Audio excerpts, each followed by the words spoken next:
The week of injuries is upon us, and here's how I have tried to deal with them over the last few weeks. So welcome back to FPL Access as we look into the injury updates for these key players. Now, I'm afraid it's been a while, my friends, since I have last been on here. From Game Week 5, you have felt my absence from here, and we're going to be back, and we're going to discuss how to deal with all of the injuries. Now let's get the obvious ones out of the way. We've had Madison, we've had some big players from Tottenham all be injured, all be suspended, all be out. And if you still have any of those players in, that is your L, that's your fault. We're obviously not going to be talking about any of those, but just to give you an update on how I'm doing. Currently ranked 330k, and it's looking up, it's looking good, but let's get into what we've done. So just a bit of a last week review. We took a -8 last week, and I know a lot of you are going to be like, that wasn't smart, and no, it wasn't. We got Bowen in, injured. We got Mitoma in.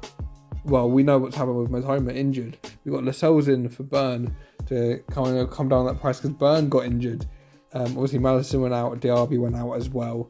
Lots of injuries there, and lots to unpick. So, just talking about the main one then, it's got to be Haaland. Haaland is got not a red flag. He's got a 75% chance of playing. Now, I think the chance of him playing is pretty high, as it is probably their most important game of the season, except for maybe the Arsenal game, which obviously I think Man City lose the game to Arsenal recently. I think they did. I think they did lose that game 1-0, if I do remember correctly. They lost 1-0 with the goal from Martinelli late on in that game. So obviously this is a big game for them, because probably their next competitors after Arsenal are currently Liverpool. Always Liverpool up there, always expected to be fireworks.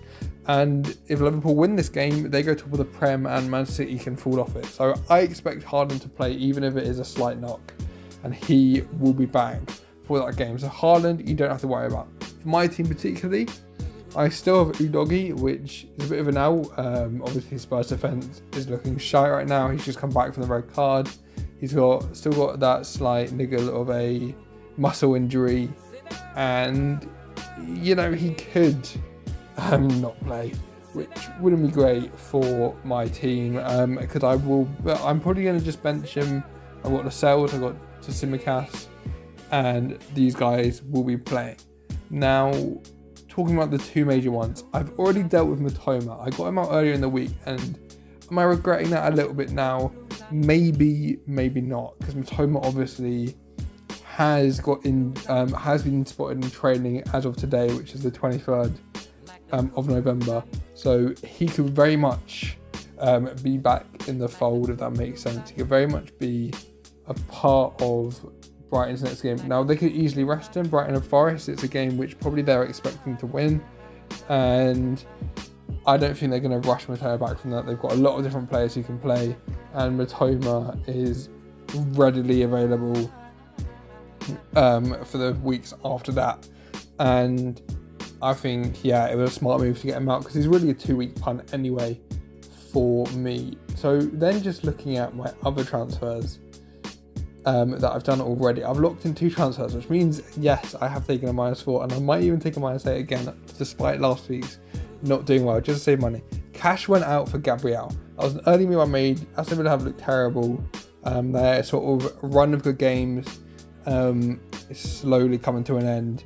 They haven't looked terrible, but defensively, they've just leaked goals, and Cash has been an early sub, and you just got to get rid of him. So I brought in Gabriel, which might feel like a bit of a sideways transfer, but I'm not going to splash the cash on Saliba, because if you look at all our teams right now, it's a bit risky, and I want to get that optimum at midfield, which is Palmer and Son in it. Obviously, I don't have Son right now. I'll talk a little bit about that in another video, but I don't have Son right now, and Son is, well, we all know what Son can bring to the team. And that is a bit of an L. Obviously, I've managed to survive it so far. He's not done too well. But if Bowen is out for longer than next week, I am going to be bringing in Son for Bowen as well. And the way I can get to him is obviously by putting in Palmer as well for one of the other players. I've got a lot of money in the bank and I'm ready to do the move. Unfortunately, I've only got 0.1 if I do these moves.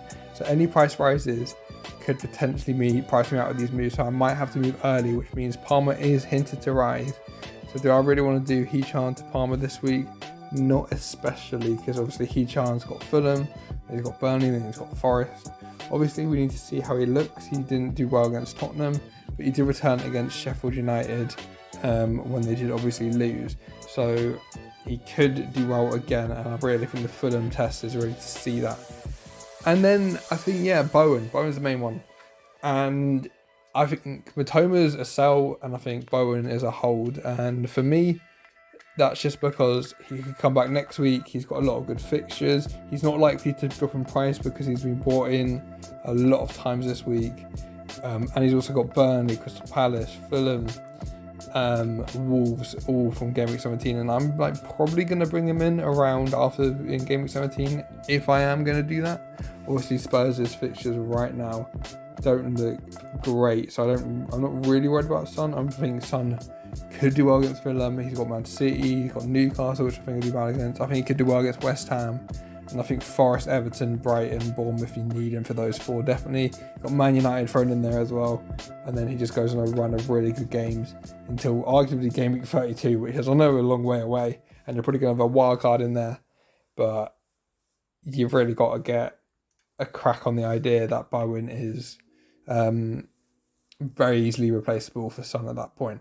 The other move I could have done, which I opted out of, was I could have got rid of Saka. I could get rid of Bowen, downgrade into Palmer, and then get in Trippier as well, and still have some money left over. So that is something I'm still considering. If I do get priced out the moves, I could get Trippier in there. And really, if Haaland's not performing, obviously he did very well last week, but if he's not performing, it's very easy to see why a non-Haaland wildcard draft would be good. But I think I definitely have missed sort of hype train on that one specifically. But I do believe in Haaland. I do believe he'll play. And yeah, so I would hold Bowen. I would hold Udog if you have him. I would sell Ben White if you have him. I would sell Mitoma if you have him. I would sell obviously Neto. You just got to be selling all of the players who are confirmed to be out for longer than 2 weeks. You don't really want to have a player injured on your bench for a very, very long period of time because that's just leaking money and stuff like that. So hopefully we have a green arrow this week, and this is my sort of comeback. So if you've watched this, drop below what injuries you currently have in your team and what you're doing to prepare for the future with those injuries in your team.